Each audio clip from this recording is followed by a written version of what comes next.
Um, so for everyone joining, I'm Sam Lessin. I'm one of the co-founders of the 1636 Forum, which is a community of Harvard alums focused on helping the university forward, with a particular emphasis on academic excellence, academic free speech, student safety, and good governance. I'm joined today again, very happy to say, by Larry Summers, who is the Charles Eliot Professor and President Emeritus of Harvard, as you all know. He directs the Harvard Kennedy School's Moscow Rahmani Center for Business and Government. And over the last 4 decades, he's served in very senior policy positions, including Secretary of the Treasury for Clinton, Director of National Economic Council for Obama, and the Chief Economist of the World Bank. Importantly for this conversation, last week, Larry wrote a Times op-ed entitled "If Powerful Places Like Harvard Don't Stand Up to Trump, Who Can?" in which he made 3 points, which I'm looking forward to discussing at length with you. But hopefully I don't miscategorize. One is that universities should push back when government goes out of their legal bounds. Two is that endowments are there for this kind of scenario and should be used. And three, in order to do either of those two things and hold the moral high ground, Harvard does need to reform itself from within. So, Larry, thanks for joining. Before we get into all the Harvard stuff, it's been a crazy day in the markets. It's been a crazy week. I can't not ask you for a quick update from your perspective on what is going on and how we should think about all this stuff. Whatever you think about the merits of the American manufacturing sector, whatever you think about general principles of trade policy, the country since so-called Liberation Day has been engaged in an extraordinarily dangerous experiment in taking a sledgehammer to the machine that is the global economy. That had caused enormous instability in markets.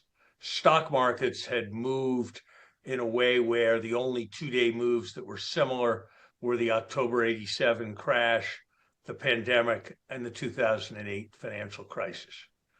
Beginning part of the day through yesterday, you started seeing massive disruption in the market for treasuries, a breakdown of the pattern where treasuries are a safe haven, and really potentially a threat to the dollar's role. Fortunately, the administration got scared and recognized the danger that it was doing and improvised a 90-day suspension of a substantial part of the tariffs. And there's been some significant relief in markets. On the order, a bit less than half of the tariffs that were going to go in place have now been put on hold. And depending on just how you measure it, markets have perhaps corrected back maybe 40%, maybe 50% of the way. But there's still enormous uncertainty premia.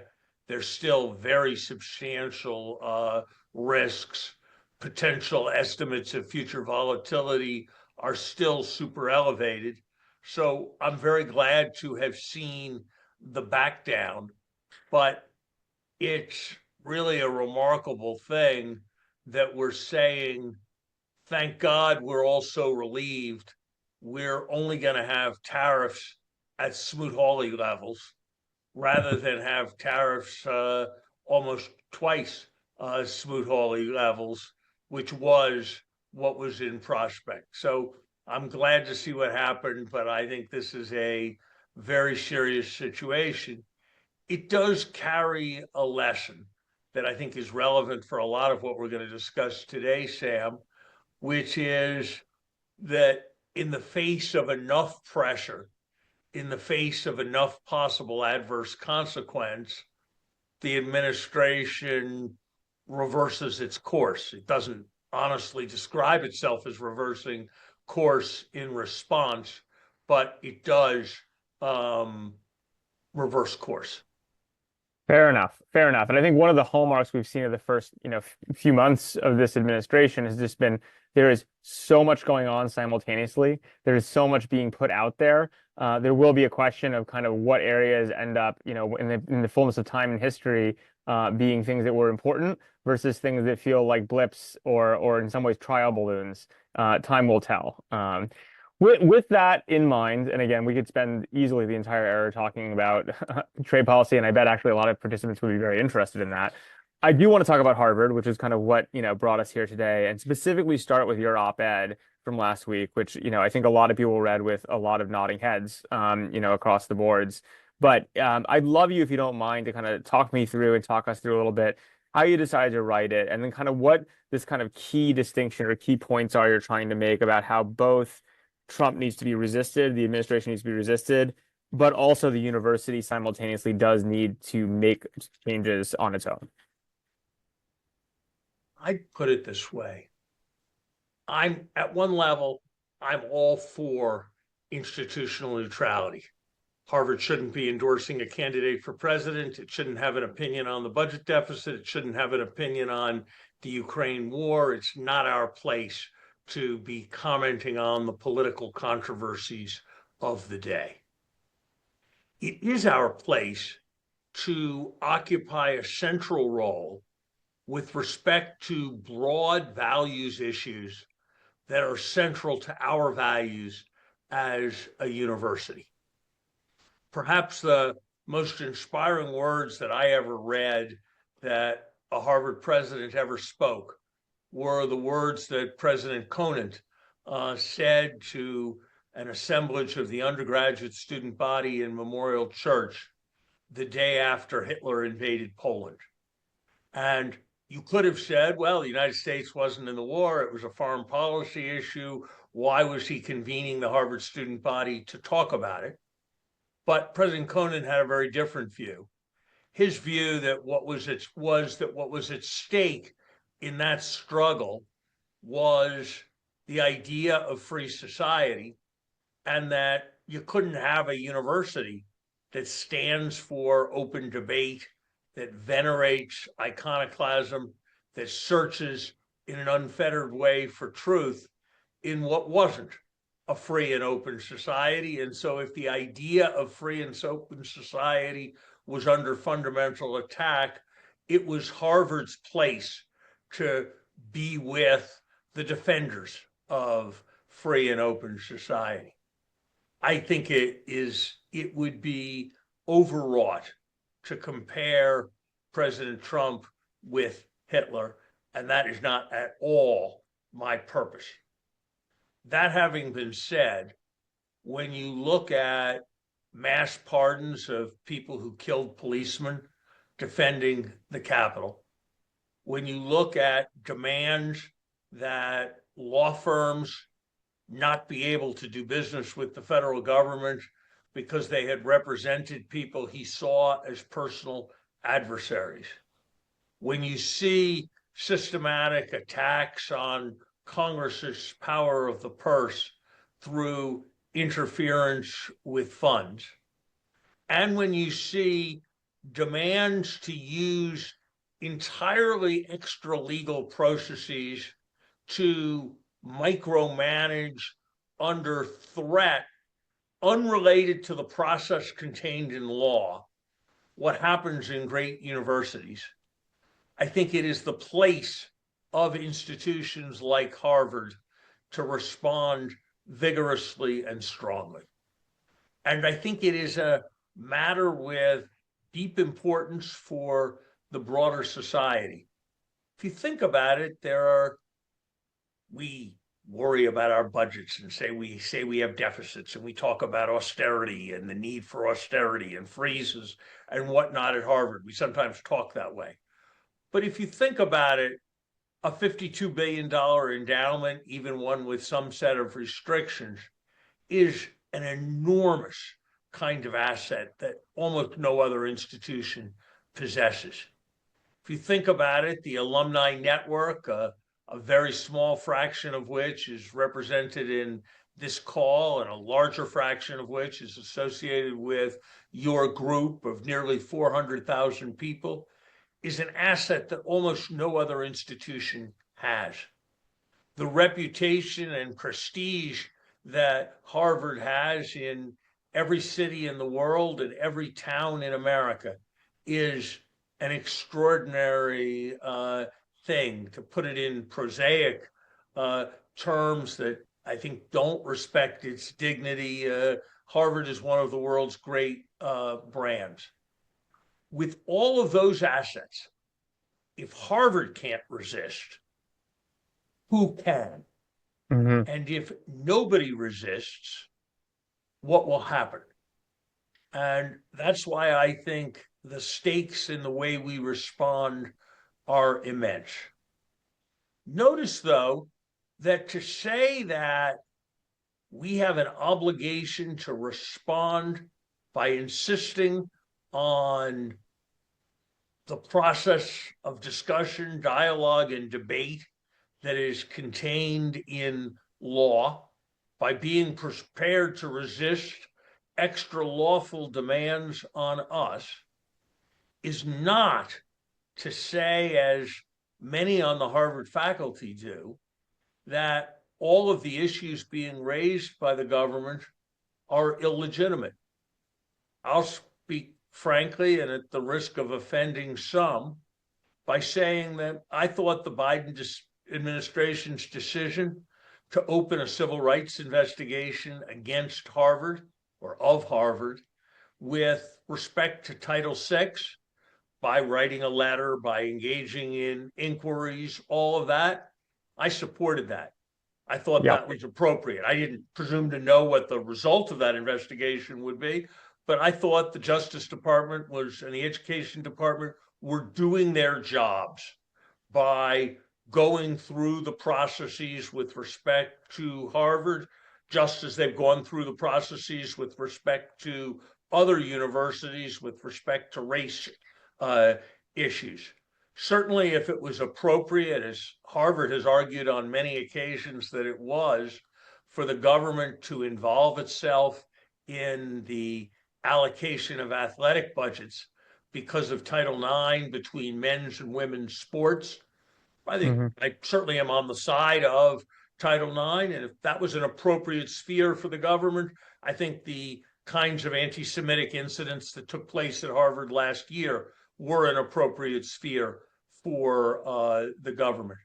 But that is a very different thing than what we have seen from the Trump administration, where what is happening is part of a much broader authoritarian overreach, and where I think there are very legitimate grounds for doubting the sincerity of the commitment to anti Semitism. If you look at a variety of other bits of conduct the president has engaged in, the kinds of words that were spoken in connection with Charlottesville and the like. So I think the right posture for Harvard is one of much more aggressive reform than we have seen over the last year and a half since October 8th, coupled with a commitment to resisting this kind of overreach that we've seen from the government. And I think the two are and should be very much linked together. I was very glad, Sam, to see some of the steps that Harvard has taken in the last couple of weeks. The changes in leadership at CMES, Yep. the alteration of the arrangements with respect to the highly problematic Barzite partnership, the pretty drastic changes that seem to be in place in the Religion in Public Life program. All of those issues were pointed up very strongly within 2 weeks of October 8th. Yep. And I only wish that Harvard had acted much more decisively with respect to them so that those were seen unambiguously as what they should be, Yeah. acts of proper principle and leadership on our part, rather than as part of some overall positioning exercise with respect to the Trump administration. I believe So it's so important for Harvard to always be occupying the moral high ground.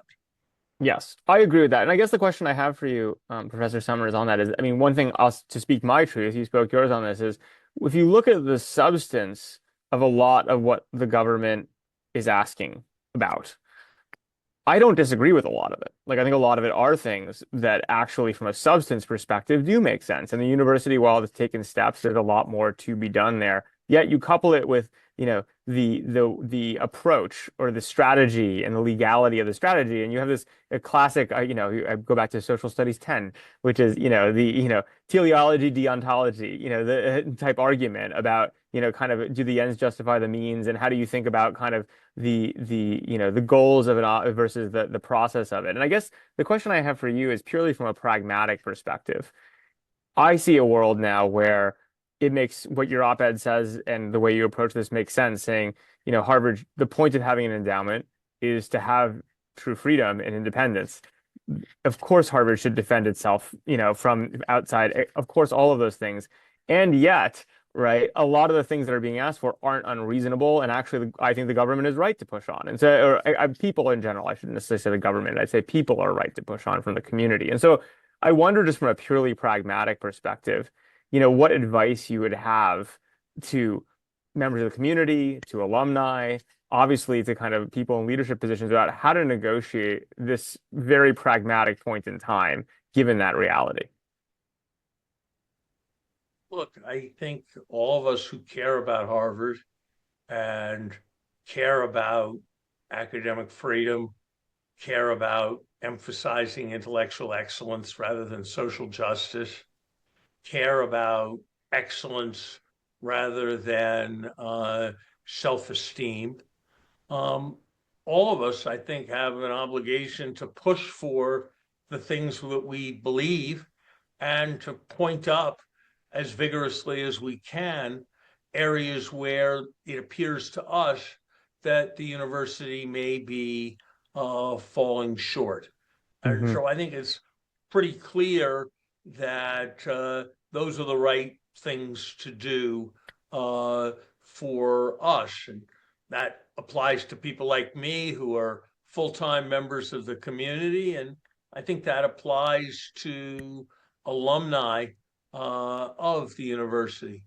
I would hope that alumni of the university and people like yourself who have supported the university over time would, to use Albert Hirschman's phrase, practice voice rather than exit. That Hmm. when there are aspects that dissatisfy you, you would push for them to be made better rather than simply deciding to pick up your marbles and go be involved with some other institution. I think it's a difficult balance for leadership. Self evidently, if you're an institutional citizen of the United States and the Justice Department of the United States sends you a letter asking you to have discussions, you have to go have discussions. And so Hmm. nobody's saying there should be no contact or dialogue with the federal government. There's a difference between having discussions and entering into negotiations in Yeah. the hope that somehow you will mitigate this. I don't think Harvard should become involved in the civil litigation equivalent of plea bargaining. I think Yeah. there's, in fact, a practical problem, and it's a problem, frankly, that some banks experienced with the Obama administration, or at least think they experienced, which is you reach a settlement and you think you're done, but then there are further demands.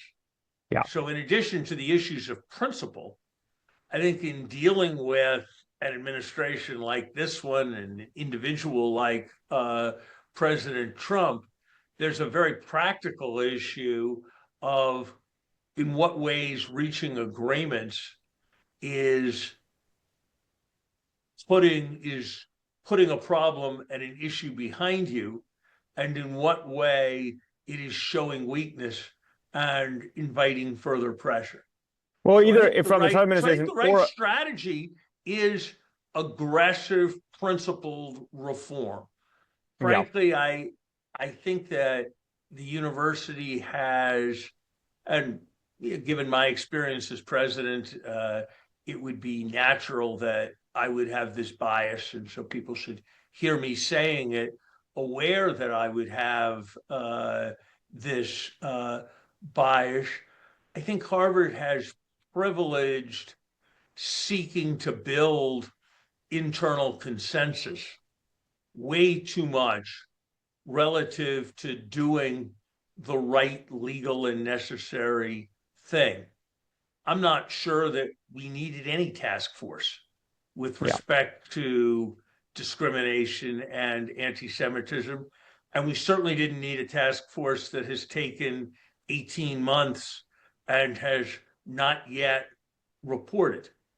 And so I think we need, in a much stronger way, to identify and take necessary actions. And that is what I think is the burden that rests with the university's internal leadership. And I would also say that it has always seemed to me, with respect to both corporate organizations and nonprofit organizations like Harvard, that a central obligation of the board is to mediate the margin between the internals of the institution Hmm. and the larger society within which it is embedded. And so it seems to me that it should be the responsibility of the Harvard Corporation to take responsibility for making sure that there is discipline when there are instances of disorder or rule breaking. It seems to me important to recognize that I have tenure as a Harvard professor. I am an employee at will as the director of the Moshavar Rahmani Center. Yes. And if it is felt that my center is not pursuing intellectual excellence in a good way, if it is felt that it is not bringing honor to the university, but obloquy, if it is felt that we are not balanced in an appropriate way with respect to the programming, the university has every right to replace me. I Yep. think a well functioning university would give me warning before it replaced me of the nature of its concerns, but I don't think it has any legal or moral obligation to do so. And I think that level of taking responsibility by the corporation transmitted to the leadership of the university is something that is very important. Nobody has a right to be a dean of a Harvard school.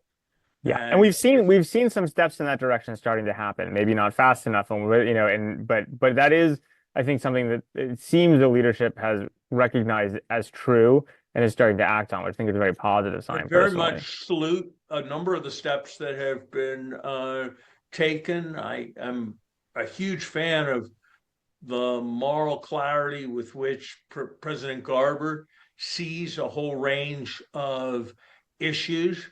I hope that the corporation and he and Provost Manning will drive a more rapid and more committed and determined on the basis of substantive arguments um, set of changes so that no one can suppose that any of the good things we do are being driven by external pressure. I think it's very, very dangerous for us to allow ourselves to appear to be driven by external pressure, not least because if we do that, then others will Yeah. work hard to bring that internal pressure down upon us. And that should be the last thing we want. So that to that point, Professor Summers, I mean, you mentioned, the idea with the issue with the Trump administration is you never know when the negotiation's over. I would maybe go a step further, which is the problem. There is a problem with, basically Harvard doing a deal directly with the government, which is there'll be another administration that will have other demands, right? And so I think that the reality, I understand that fully. I think that makes a lot of sense.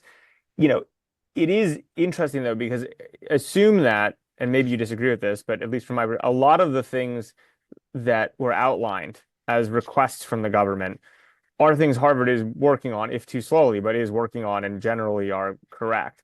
I maybe this is more of a PR question than anything else, but how do you think about, from a practical perspective, continuing and accelerating that work, which needs to be done, while also framing it and making sure it doesn't end up being spun and getting spun in the direction of, one of the most venerable brands and certainly the best known school in higher education is just doing what's being asked of it by an external force. I don't think it's that hard. Let me give you an example of something that I think Harvard handled, reached the right conclusion, and handled in a very poor way.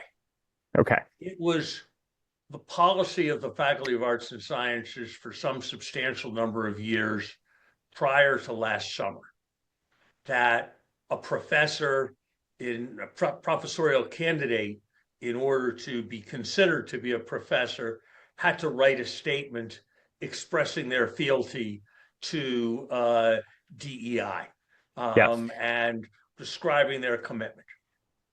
That was the wrong policy. It was the wrong policy because it was an abrogation of academic freedom. It was the wrong policy because it was empowering bureaucrats with respect to faculty appointments who should not be. It was just the wrong policy. The good news is that we eliminated that policy. The bad news is that we didn't eliminate that policy with a rationale about how it was an abrogation of academic freedom. We eliminated it with prose that people who know me well know I use this phrase a lot, prose that could best be described as yip yap about how it was hard for international applicants to demonstrate their commitment to diversity. Yeah. And we did that because we had and the reason we did that was because we had a desire to preserve a kind of consensus with the previous advocates of that policy by kind of letting them down easy. Yep. And that desire to have a consensual approach is what prevents the university from speaking with moral clarity. And if you think about the various positive actions, they that we've been talking about, Barzite and Hmm. so forth, they were not presented with forceful moral clarity as Yeah. being done because they were the right thing to do. Yep. And I think that you phrased it as a PR question, so I hope you'll forgive me if I give an answer drawn from a realm that puts more of a premium on PR than Harvard should, which is politics. Hmm. There's a well-known phrase in politics, a sister soldier moment. That refers to a decision Bill Clinton made during his campaign, and I have no view on the merits of the matter at all, to very strongly disassociate himself with a certain set of utterances from a rap constituency in a way that was highly unusual for a Democrat, given the constituency politics of that moment. And it was done to send a very clear signal. Yeah. And I think we have, on issues relating to academic freedom, on issues relating, frankly, to most of the 1636 caucus's concerns, we have taken a substantial number of positive actions. And I salute President Garber for that. I think in many ways he's been a breath of fresh air on these issues. But I think it's also fair to say that we've sort of bent over backwards not to do it in a way that calls attention to it and frames it as setting a precedent and drawing a bright line. And Yeah. so I think if we want to separate ourselves from these kinds of pressures, if we want to show ourselves to be incredibly self regulating, we have to show ourselves as being willing to make, in a Yep. strong way, controversial choices that not not everyone favors. And Yes. I could give a variety of other examples where we smooth things over, even though we were kind of getting to the right answer. We were not setting a precedent in a clear and vivid way, or so it seemed to me. Yeah, and I think that goes a lot of, what I believe, and I think a lot of people probably on this call believe, which is the more you set a clear, definable true north, academic excellence being the one we believe is most important, at least in a lot of people I speak with, but whatever it is, you set it, and then you have to do what you said you were going to do and deliver against it, right? And just the clearer you can be about the connection of this is what we stand for, and this is what we deliver as a result, the easier it becomes. The less you have clarity on either of those things, which is clarity of purpose, right? And then making sure those actions match the purpose, the more you end up in quite a quagmire. And I wonder, in terms of quagmires, a big thing that makes universities quite different from for-profit corporations, for instance, is you have a faculty of tenured professors, right? And the faculty governance question seems particularly fraught in a lot of questions, but there's also a lot going on in that realm in terms of thinking different ideas and proposals about how to think about faculty governance going forward. So I wonder, if you'd be willing to speak for a moment to, how you think about setting mission and then and delivering against it in the context of, yes, you have a group of faculty who don't all agree, and kind of different strategies for managing that. I think as an economics professor, I have an overwhelming right to be able to be a Keynesian economist, a communist economist, a modern monetary theorist, whatever I want to write and think about economics. I should not be prevented from doing so in any way by the university administration. And I think that's a very important principle that absolutely needs to be protected.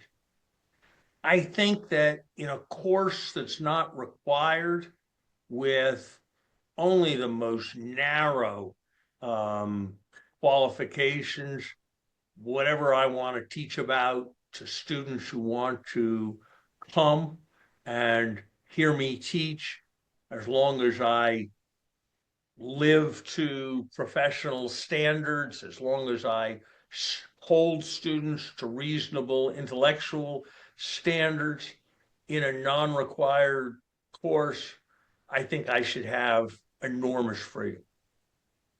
I don't think the fact that I'm a tenured professor should give me any rights at all to pass judgment on under what conditions a demonstrator in the Kennedy Schools Forum should or should not be removed. I don't think the fact that I'm a tenured professor should give me any decision-making rights at all with respect to whether Harvard decides to open a new school of freedom studies. I don't think the fact that I'm a tenured professor should give me any rights at all to pass judgment on what the rules should be with respect to demonstrating in the yard, nor do I think that I should have particular responsibility over student discipline or the distribution of grades or a range of other choices. And I think there's a great deal of experience in the world that suggests that institutions that are run by vote of their personnel have a variety of pretty systematic biases. They Hmm. tend not to expand because it dilutes the experience for the incumbents, Yep. even when it's advantageous. They tend to be rather insular and conservative in their approach.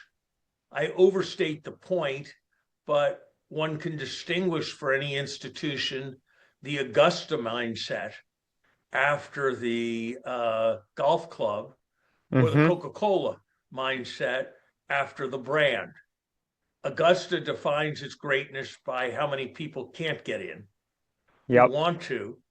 Coca-Cola defines its greatness by how many people it reaches. And the nature of decision making has something to do with that. So I think ultimately, if universities are going to meet the challenge of the moment, the kind of collective governance by amateurs in the common room that was the early 20th century norm is going to have to give way to very different kinds of leadership approaches. And I think that we should compensate our faculty with money and research opportunity, not with control rights. That makes a And ton of sense. I that guess the question, yeah, basic approach would, I think, would be highly controversial with a substantial number of my colleagues, many of whom I suspect would find it offensive. But I think if people find it sufficiently offensive, there are many different universities, and they can go to a university that is that has a different approach to faculty governance, and different universities with different approaches can compete with each other. So, from that perspective, I have to say I have been really quite concerned by the faculty senate concept. yeah, If the idea behind a faculty senate is that sometimes there will be meetings of faculty from different schools, and that having that as a ritualized process will help bring the university together, I think it's hard to object to that. If, as I rather suspect, when you think of a Senate, you think of it as passing laws, yeah, having to give approvals, being able to veto certain kinds of choices.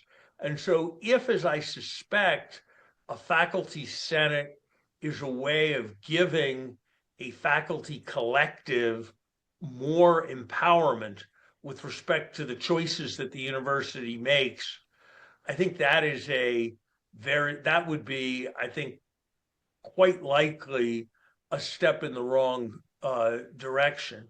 And yeah, while I'm being in politics, Sam, I'm going to continue to be in politics by saying it has been my observation over many years that those who are most productively engaged in extraordinarily important and creative scholarship, and those who are most dynamic and effective as teachers and who have the largest number of students who are eager to study with them tend to be those who stay away from faculty meetings. yes, And those who are most frequent orators at faculty meetings are, and there are very important exceptions, but tend to be those who are much less productive and effective as scholars. And so I think an additional problem with faculty governance and with faculty senates is that participation tends to be of volunteers, and there are some adverse selection aspects associated with volunteering. Absolutely. And I guess that would be an argument I've heard has been made to me, and I'm curious what your reaction to this. And again, I'm not endorsing this. I'm just saying it's an argument that's been made to me, is that, some of the Trump letter and pushing on sciences, for instance, which everyone agrees is probably not where a lot of the biggest problems are across the university. The glass half full view is that it takes a lot of moderate, well-intentioned, well-meaning faculty that are not currently in the conversation, because candidly, they're saying, leave me alone, I'm doing my important research, and bringing them into the conversation out of necessity. Now, I'm not saying I endorse that as a strategy, but people have pointed out to me that that is a potential factor at play in some of the thinking, at least. I don't, I don't particularly relate to that well. First of all, Sam, I don't know what the number is, but the number $9 billion has been thrown around. If that number has any meaning at all, I'm confident that at least two-thirds of it is what you and I would think of as doctors in It's hospitals. it's MGA. And it's got to be Boston and Boston City Hospital Yes. and the Leahy and many other institutions. It's got to be the height of insanity Yeah. to suggest that diabetes research at the Joslin should be funded less um, by people haven't walked into Harvard Yard in a decade Yeah. because of dissatisfaction with the discipline of those who occupied Harvard Yard. And Yep. I don't think there's going to be any particularly effective mobilization of more rational decision making about undergraduate discipline by penalizing uh, those who are at the Joslin. So I think much the better approach is to expect leadership with Yes. expect the corporation to choose leaders and to then back and push leaders to provide strong decision making on these kinds of areas of concern and to speak out on important moral issues. I've cited many times as a positive example something that my successor, Drew Faust, did. There was an incident when a group of extension school students, 6 of them, I believe, planned a black mass. Mhm. A black mass is a deeply offensive thing in the Catholic Church. Now, President Faust could have said, students are always doing all kinds of things. There's academic freedom. I don't have anything to say about this. That's not what she did. What she said was that they had their free speech rights and she had hers. And she suspected most other members of the community found what they were doing deeply offensive and repugnant. And that she would be attending a more a Orthodox Catholic mass in solidarity with those who were deeply offended. Now, I asked myself, and there are other instances of Harvard presidents responding similarly to racist incidents. Yes. And I asked myself why there has been no parallel response to groups on our campus who have celebrated Hamas terrorism, and why that kind of moral leadership has not been applied. It's certainly not because of any lack of moral awareness on the part of our leaders. That is surely not the right answer. Our leaders are people with intense moral conviction. I think it is because of a reluctance to have there be controversy. Yeah. And there was no constituency for the Black Mass on the Harvard campus. And there is a constituency for anti-Semitism and a Yep. much larger constituency for a kind of anti-Zionism that sees Israel as an illegitimate colonial state that must at least be a close cousin of Yeah. anti-Semitism. And there has been a reluctance to speak out against it. And I think that has very much compromised Harvard's standing. And I just want to say that I very much hope that that reluctance is not in any way related to our concepts around institutional neutrality, because if it is, the chilling effect on our ability to stand up for what is right is Yeah. far exceeding any benefit that is coming from those institutional The, neutrality the, policies. listening to you for the last almost hour and kind of the conversation here, the thing that keeps coming back to me is this potential concept. I'm curious your reaction that in some ways the issue is the power vacuum. That without clear, empowered, president's office necessarily, without a clearly empowered and acting corporation, with a lack of clarity on the faculty side, when you have a power vacuum, there is a power grab, right? There are people who say someone needs to be leading this. And so that's how you get the federal government having any ability to even have this conversation at Harvard versus in other places. That's how you get the faculty senate questions, which are complicated. That's how you get a lot of these things. And so really, I think, in some ways, what we've just seen since 10/7, and again, I'm curious what your reaction is, but what I'm hearing is maybe the story is there's a lot more clarity on the issues. There has been action. We should applaud those actions and the steps that have been taken. But the thing that the university really needs to do to get to the next level here is firmly and clearly establish leadership and power in a way that won't be comfortable for everyone necessarily. Do you think that's a fair categorization? I think that's, I think any attempt to, all professors have the conceit that any attempt to summarize their thought in 90 seconds can't possibly be doing justice to their I'm not trying to do thought. justice. I'm And I certainly have, I certainly have that conceit. But I think that is very much directionally right.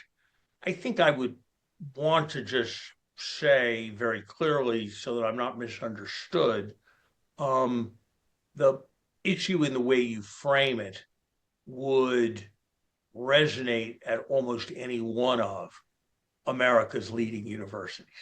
Yes. I think that because of its context, Harvard has, the Harvard Corporation has made a number of misjudgments, at least misjudgments with the benefit of hindsight, that were not made at other universities. But I think the broad issue of principle that you describe is one that is very much right. But I think it does. I think that that fact does speak to the difficulty in the sense that if one is envisioning some reconstitution of the role of leadership and great intellects, that it does need to be recognized that if it's been done a certain way at many universities for a long time, that is quite a challenging thing and not something that everyone is going to welcome. Me, if we had a faculty that was more oriented to the view, let the president take care of disciplining and people he chooses take care of disciplining students, and I'm going to write my book and design my new course. And we lost the people who felt that an important part of their identity was involved in having views about the investment of the university's endowment and the procedures for disciplining of students. That's a trade I'd be happy to make, but it's not a trade that everyone would be happy to make. Right. And the question also is if you believe in directional change on any basis, the path getting there. I think we're probably fa pretty far away from a Magna Carta moment. I'm not sure we should wish a needing the pain to get to a Magna Carta moment on anyone. But I do think it speaks to this moment where, in some ways, the good news. I actually take this conversation as an optimistic conversation, from especially from some of the ones we've had earlier. Is a lot of the right principles are coming into focus and are being worked on, which is great. But there is a real question about effectively what is the kind of motivating force and driving force that gets the university to make deep, substantive, and important changes going forward. And I think that's going to be I think obviously the that's question of right, the but I moment. want to underscore the pregnancy of the moment, if I could, because I think if we make a set of good choices, but are seen as making those choices in a capitulation to what President Trump is doing, we will discredit those good choices. We will make those choices because of what appears to have driven them seem unacceptable to people who might otherwise have accepted them. And we might set back the cause of moving in the right directions in a very, very strong way. So I don't want to lose sight of the importance of the university very clearly, and even at the cost of some near-term financial risk, standing up against efforts at authoritarian uh, Yeah. authoritarianism. And so I think it is necessary for the university to project itself much more strongly on both dimensions here, the internal reform direction and the external resistance uh, direction, so that we can be much prouder of it. We have devoted enormous effort to calling out Harvard's, and not Harvard's, members of the Harvard community's immoral association with slavery 2 centuries ago. I'm not sure why we can't ever do anything to call out anything that anybody at Harvard is doing that is giving aid and support to terrorists and anti Semites in the current moment. I think that makes a lot of sense. And I'd also say that, to your point about resisting the pressure, I look the other way, which is if you can't do it on your own 2 feet, if Harvard can't do it on its own 2 feet, the long-term permanence of those changes will be fleeting because there will be another administration and there will be another set of demands. And I think that's really the other really important point to maybe highlight, which at least I think you're nodding along with, which is it's as much about, the resisting for the sake of independence in the moment as it is about saying these changes are important, deep ones that will stick, as opposed to the flavor of the month, which I think is an important thing to call out. Well, Larry, we've gone for an hour, and this I think has been honestly, I've very much enjoyed this conversation. I've gotten a lot out of it to understand kind of a little more of the depth behind the op-ed you wrote and kind of how you're looking at things. Thank you, as always, for taking the time with the 1636 Forum community. I don't know, is there anything you want to end on, or should we call it? Thank you very much for providing me with this opportunity. Thank you to members of the 1636 community for your caring about the university, for your continued support of the university. I have never thought that there was a moment when Harvard has been a more important institution in American life than it is right now, and your engagement with it, members of the community, makes an enormous difference. And I hope you will continue to make your voices be heard, whether I agree exactly or disagree with what's being said. Thank you very, very much. Thank you, Larry. I appreciate it. All right. Thank you, everyone, for joining. I really appreciate you taking the time. And again, as Larry said, thank you for your support and passion on the topic. We're not going anywhere, and there's more work to be done. Have a nice afternoon.